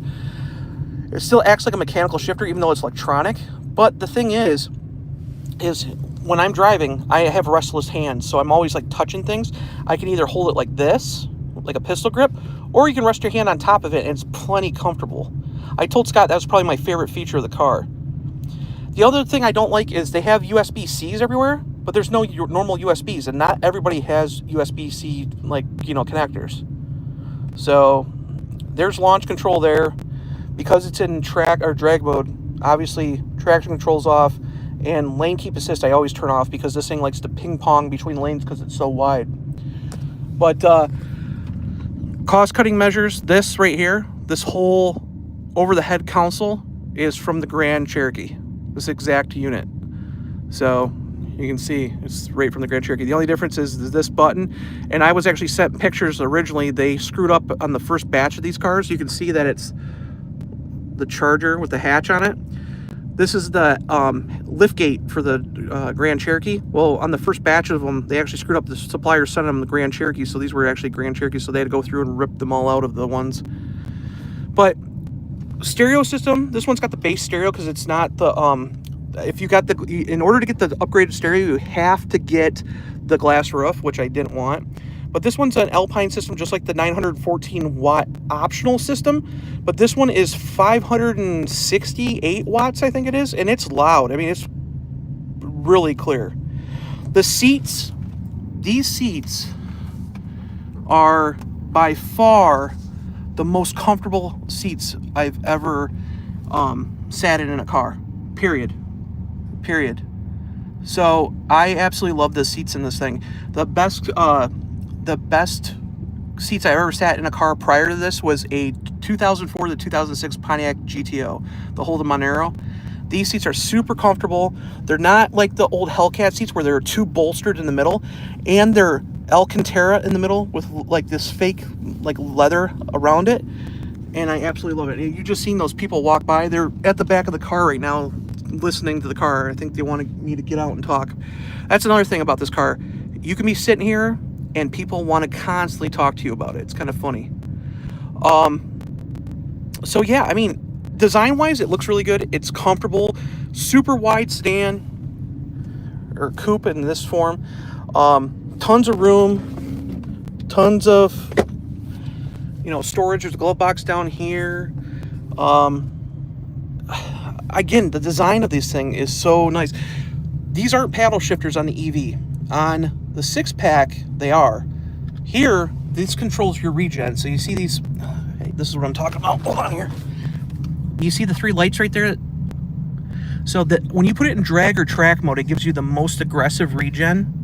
If I want to lower the regen and basically make it just like a conventional car, I can bang the right pedal, and now it's at the least amount of regen.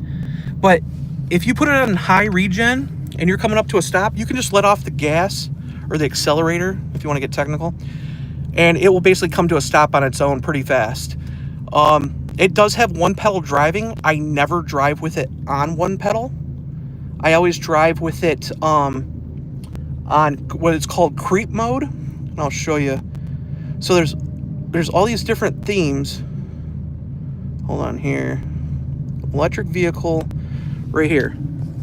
So this is creep mode. Not to sound like you're some kind of creepy person, but it says when lifting foot from the accelerator, creep will allow the vehicle to roll forward. So it's like a conventional car. That's always on. I don't like the one pedal driving. It just drives me nuts. You can see here power flow. So like right now I'm just idling, so the battery's just doing nothing. But the climate's on, and the climate, I'm not using any kilowatts, but if I turn it like all the way up, it'll start saying like I'm using up to 3 kilowatts while I'm moving. The only other thing I can say that's wrong about this is when you're driving, it'll tell you what motors are being used. So how the Scat Pack and the RT differs, they use the same, you see the climate controls there. The Scat Pack and the RT, the difference between the two in range is that they have the same EDMs and everything, but on the RT, it actually decouples the front axle, so you can actually run on rear-wheel drive only on the highway. On this map, it shows me that I'm doing that, but honestly, the Scat Pack doesn't do it. The reason why the Scat Pack doesn't have it has 241 miles of EPA range compared to the 303 or I can't remember, it's 303 that the RT has, is because it doesn't decouple. It's full-time, all-time, all-wheel drive. Even though this map is wrong, because when it says I'm driving 70 on the highway, it says I'm only using 1 EDM. That's wrong. So they need to update that. Let's see here. It'll tell you like how much power you've used, all that stuff. There's so much gadgets in here. It's just like anything else. If you go to the race options, you can go to performance pages just like right here. So you can see the last time, look at 60 foot, like, because I was just driving normal. Look at 40 was my mile an hour speed in the 8th, but you can see like best 8th mile, I did 83 miles an hour. I did just over 100, and obviously I wasn't even drag racing or anything like that. But you can see, like, look at the 60 foot, 1.37 seconds. So it's not bad considering it's a 6,000 pound car. You do have like performance gauges, so instead of having like engine temperature and stuff, you do have front motor temp, rear motor temp, your EV battery, or your high voltage battery temp, battery level. So right now I'm at 1.4%.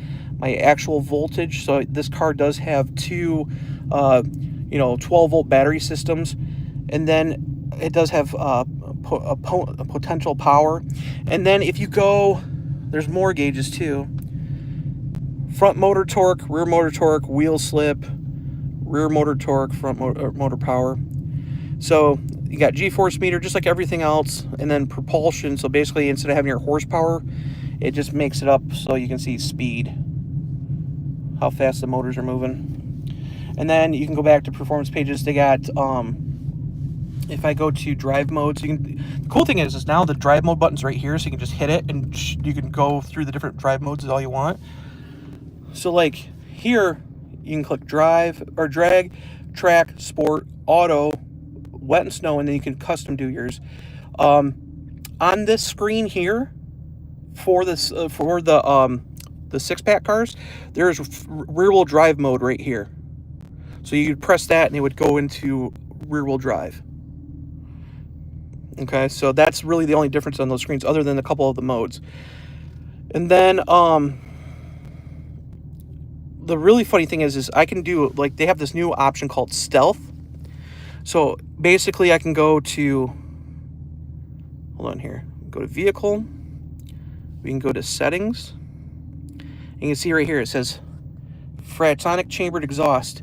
So right now the drive theme's on, and with it being in custom, it's basically kind of like sport mode. But if I turn it to auto, outside the car it makes a sound kind of like Knight Rider. It's like wow, wow. So really weird noise. You turn it into sport mode, the exhaust gets a little loud. You turn it to track, it's really loud, and you turn it to drag, it's even louder. But I can hit stealth and it turns off everything. So when I turn this car on, it makes like a thunder noise. It starts up and it says Daytona, and then it makes this thunder noise. The only problem is if you're trying to sneak out of your driveway at 4 in the morning, it's loud. I mean, it's super loud. It's 121 decibels.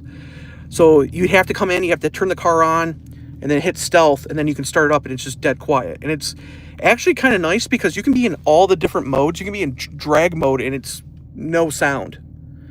And the one thing about the Fratonic chambered exhaust, everybody loves the sound of it. They're always like coming up asking me if they can hear it or whatever. There's a couple things that I've learned about this. If it's in track mode, which is its loudest, that and drag are its loudest functions, you cannot have this thing in drive and then switch it to neutral and rev it up. It has to be in park. Now, if you're in sport mode, you can put it in neutral and rev it up, but it's not as loud. So that makes no sense. But stealth, it's nice because it's just quiet. It's probably one of the most quiet cars you'll ever be in. The NVH in this thing is actually really nice. The thing is that the Fratonic chambered exhaust, how it works is there's 4 speakers mounted underneath the car. There's also like this air pump that moves because you can hear the pump move. Basically it blows air, and you can actually feel, like right now I'm sitting here and the car is vibrating because it's on. So you can actually feel, and if you're outside, you can put your hand on the deck lid or even on the door panel here, and it will vibrate. So there's a lot of different things that's cool, but to me, the problem I have with it is you're doing 45 miles an hour, and it's like a CVT transmission. It's like, wah. So it's like, all right, whatever. So we are still technically working under FCA, though I would love to, yeah. So anyways, it's a cool car. It's just like I said, it's just got gimmicks. Every time it updates, it seems like I get one thing wrong and 10 things are fixed. And I seriously believe, it doesn't piss me off about the car. I understand that Tesla does the same thing with their people. It's like they're beta testers. They'll roll something out that has tons of freaking problems, and then they'll just keep updating the car. And this is what this is going through. But I seriously believe that, probably in another 6 months, everything will be fixed on this car. And it drives, I'm telling you guys, this car drives so freaking nice. It's going to start hating my guts here in a second. because I'm driving without a seatbelt on. So like right now I'm in custom mode. Let me, hold on a second here. I gotta put you down for a second.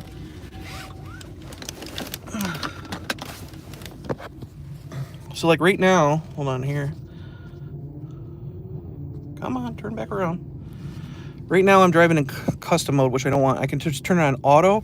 That's when we lose our screen here. This is wet and snow. I want auto. So right now, this is when I'm getting the error. It says map display is loading, please wait. And it just continues on while I drive. But you can hear this thing, how quiet it is. You just have a little bit of noise. And if I turn that stealth on, it shuts off all exterior noise. Here, let me turn the air off.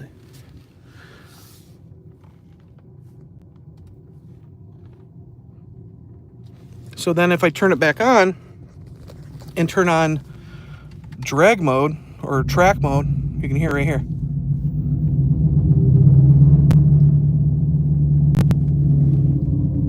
And the car starts rattling. Like it actually has vibrations through the trunk lid and stuff. The only problem is that noise that you're hearing is actually a Hemi V8. It's actually a Hellcat engine at idle without the supercharger whine. But the one thing that they did was they, not only did they make it like the idle, but they added turbine noises to it to make it kind of futuristic, and I don't like that. If it would have just sounded like a V8, it would have been a lot better. I'll turn my window down a little bit so you can hear.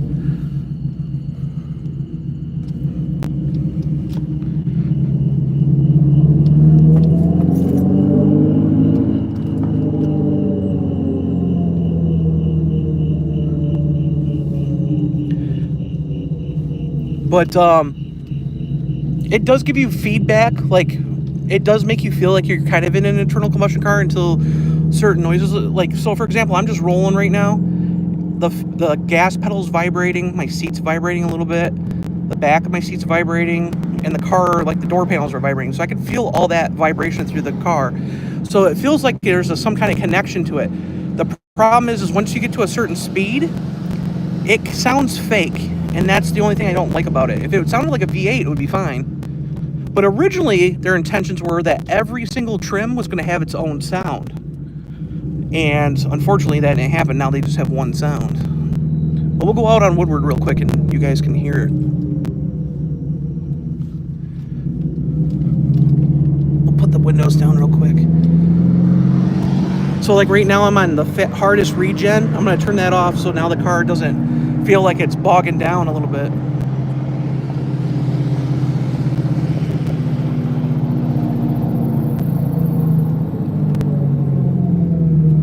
We got some Ford Ranger over here with off-road lights on.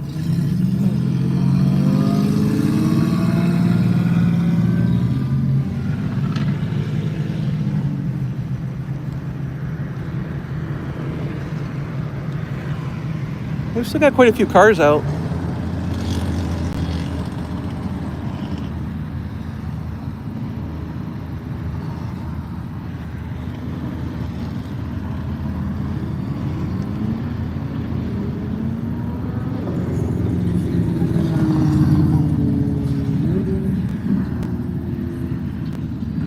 No, it doesn't sound horrible. I wish you guys could feel that, like the door is vibrating. So like right now, I'm not gonna punch on it because the cops are right here, but.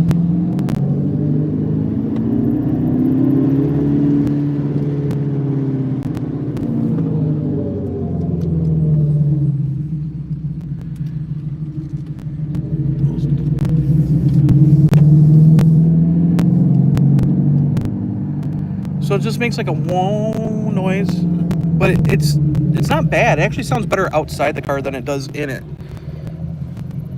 But again, I love everything about the interior in this thing other than it's a pain in the ass to dust, the haptic buttons, no sunroof, and some of the materials are just super cheap. Like this plastic here is like cheaper than what the plastic is in a Ford Maverick. But I think they're going to fix that. If they're in a company that doesn't cut costs anymore, they'll be fine.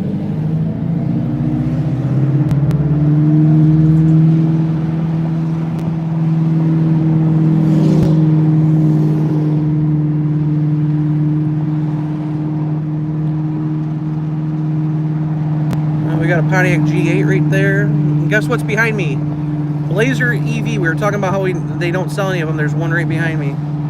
And behind him, there's a Equinox EV.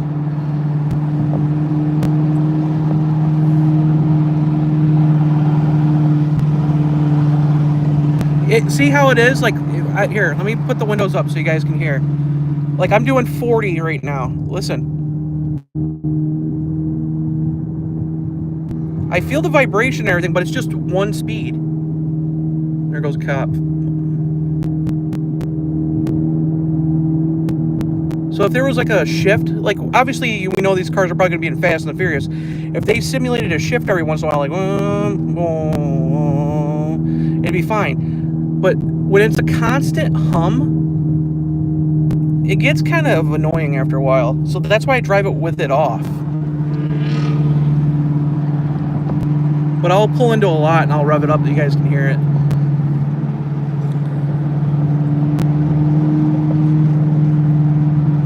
Maybe we'll go up to Birmingham and loop back around, because we can go between the buildings and you can kind of hear what's going on. There's still quite a few people out here for being a Sunday. There's still a lot of people at the ice cream places. I told you the ice cream places around here are booming.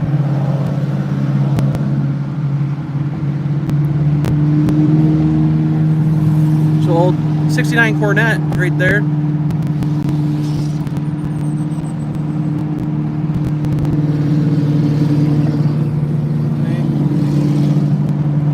Cops are starting to kick people out of parking lots and stuff now.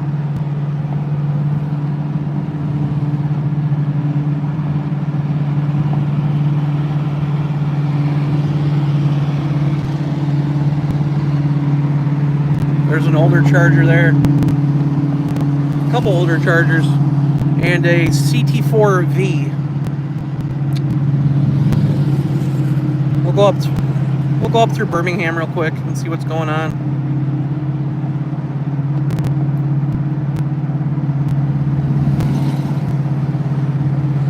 There's a Lotus, one of the newer Lotuses out there. It's funny, if you guys watch my channel, if you go back through a couple of, probably like 2 weeks ago, I did a video at the Fiat dealership up here. They have one of those little quadricycles, electric quadricycles from Europe over here, the Topolino. Well, anyways, at Roadkill Nights, they had like 5 of them. They brought 5 of them and were using them to shuttle people back and forth, which was kind of funny. So they got one, the one I get, videotapes right there in the showroom.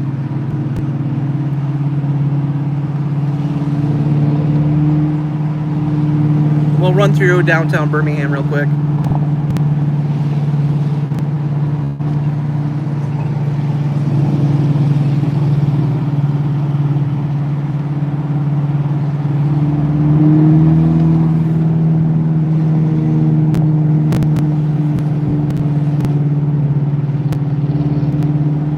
Go up one more right here. That way you guys can kind of hear the exhaust, how it rumbles off the buildings and stuff.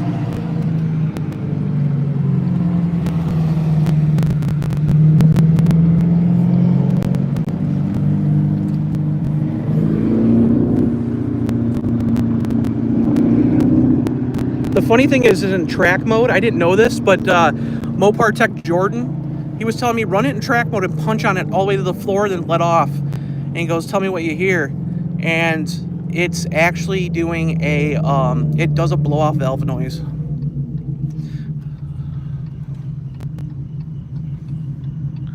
So everybody is looking at the Charger. This road is kind of tricky because they have green lights, even though the road's blocked, so I'm turning left, so I have to wait for this one.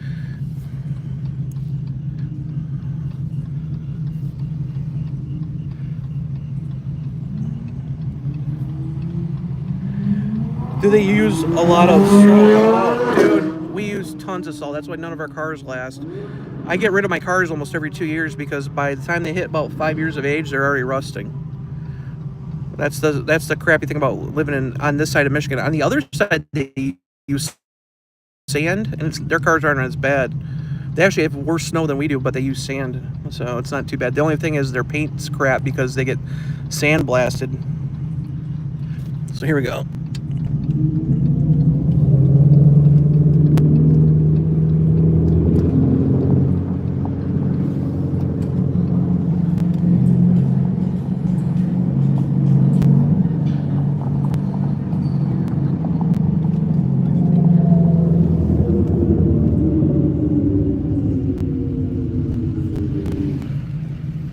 But I don't know if you guys, we probably just can't hear it because this Duramax diesel right here. But the car, when I'm sitting here, it's going, it sounds like it's cammed. But it's just the bass from the speakers and the pump pushing air. It's like, and it jerks, like you feel the vibration in your seat. It's a really cool idea. I mean, it's cool. It's a kind of a gimmick. Like I said, sometimes I like to have it off. I think if they changed it up a little bit and made it sound more like a V8 instead of having that turbine noise, and instead of having it just one solid noise that basically it feeds back to the pedal, if they made it so it could simulate shifts, it would be way cooler.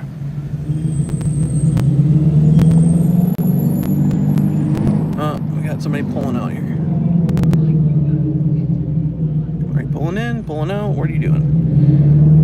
All right.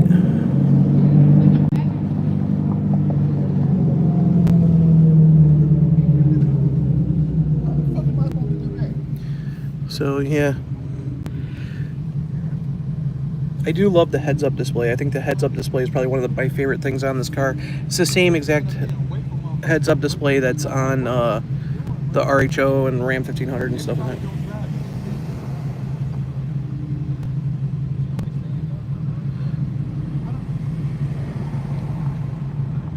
Yeah, any place in the Midwest, most of us use salt, and it just sucks. If you have something nice, it's pretty impossible to keep it nice unless you don't drive it during the winter.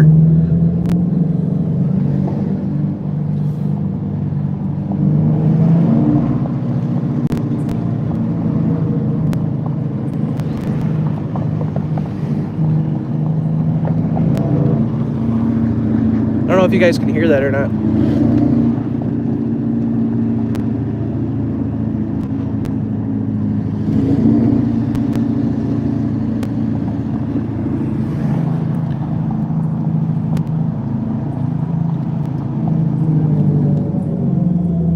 If nobody's up here, I'll rev it up real quick. No one's around here.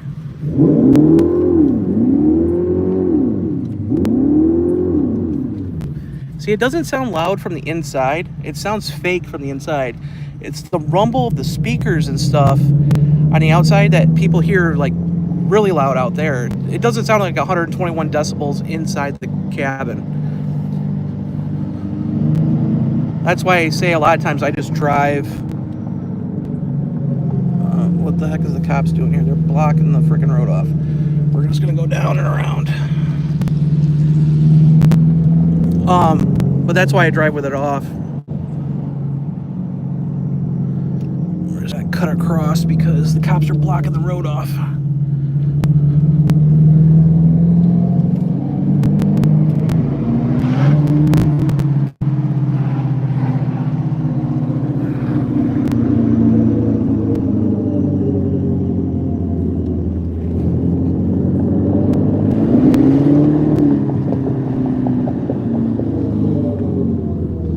I don't know if you guys could hear that or not.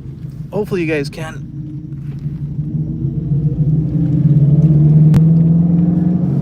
But this is a fun car. It's a very fun car. It's just, my biggest complaint about it is, obviously you have the long charging times and stuff compared to going to a gas station. But my biggest complaint is that it just doesn't have a soul. You can't do nothing. As a car guy, you like to mod your car. Hey, I'm gonna put a cold air intake on. I'm gonna change it and put a cat back exhaust or whatever. On this thing, you're limited to what you can do. You can tint the windows, you can put graphics on it and change the wheels, and that's it. Anything else? Nope, you can't do it.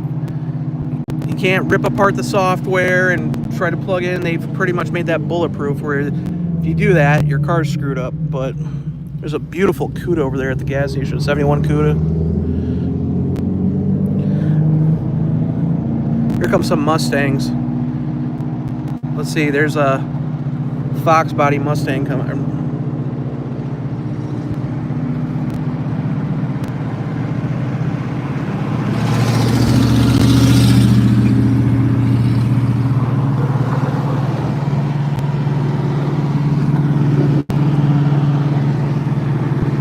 Kid in a C5 Corvette convertible.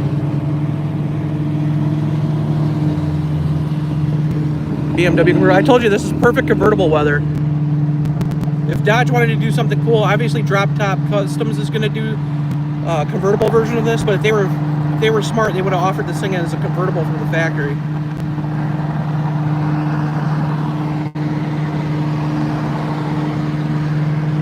But you can see, like, it just constantly is like, whoa.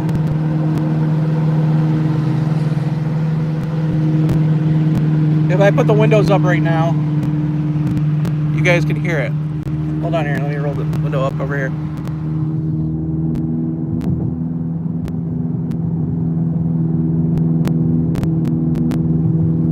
See, it doesn't have any shifts. It just sounds like a CVT transmission. It's like, whoa.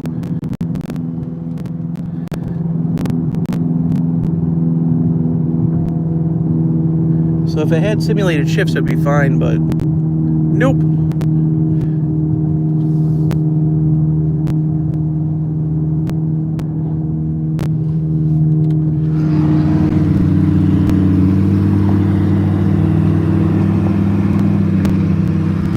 So there's things I'm sure they'll do in the future with this thing. I'm sure they're gonna do, like, you know, different noises and fix that, and there's gonna be tons of things with over-the-air updates. It's kind of crazy they can do stuff. If you watch my video earlier, they updated the software in 129 RAM 1500 RHOs, and it basically got cut the speed limiter back to 98 miles an hour instead of 118. Well, what they did was they put the export vehicle software in them, so now they have to go and send people to actual customers' houses and fix it. But it just goes to show, like, even like over-the-air updates, like I had this as an over-the-air update, and now my auto screen don't work. So like right now you hear it, like I get tired of that. I just turn it into auto mode, and it's just quiet.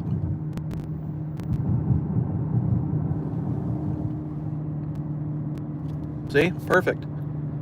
And in auto mode, I'm going to tell you something. This is by far the best.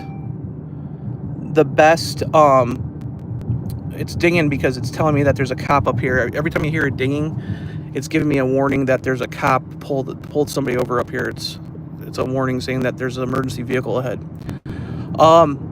The thing is it drives so much better than any other L-Series car I've had. And again, I've owned 2014 Dodge Charger RT all-wheel drive cars, and I had a 2023 Chrysler 300C. And this thing drives so much better. It's so smoother. And you got to remember, it's the first new L-Series car in 20 years. So, I mean, this thing just hits the Michigan potholes no problem. And it's got 325 rear tires in it. So the tires are massive. So you're going to hit stuff. But you think with how big and heavy those tires are, it'd be really bad at hitting bumps and being all over the place. This thing's super smooth. And I will say, because it's an EV, the actual climate control system, the air conditioning, like I came from a Ram 1500 where the air barely got cold in this thing.